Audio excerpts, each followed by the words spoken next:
Pemirsa, seorang siswa SD di Desa Songan A, Kintamani, Kadek Jarda Almat, 10 tahun, hanyut terbawa arus Rabu 11 Desember.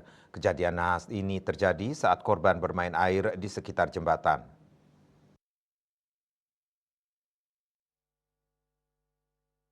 Jasad korban ditemukan di wilayah Banjarbatume, Desa Tianyar Barat, Kecamatan Kubu, Kabupaten Karangasem.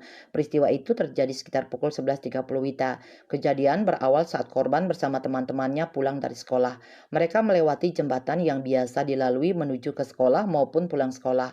Saat sudah melewati jembatan, korban berbalik lagi dan bermain air hujan di sekitaran jembatan. Saat itu, temannya sudah mengingatkan dan melarang korban agar tidak bermain air. Namun korban tidak menghiraukannya.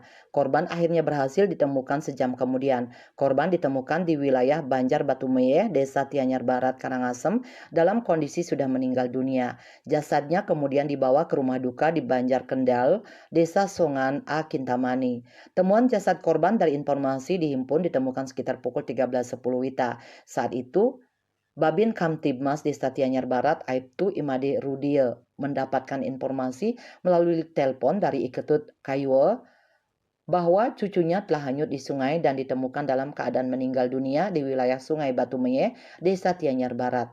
Selanjutnya, Babin Kamtibmas Desa Tianyar Barat mengecek ke lokasi kejadian. Sesampai di lokasi, mayat korban sudah dibawa oleh pihak keluarga ke Desa Songan A, Kecamatan Kintamani, Bangli.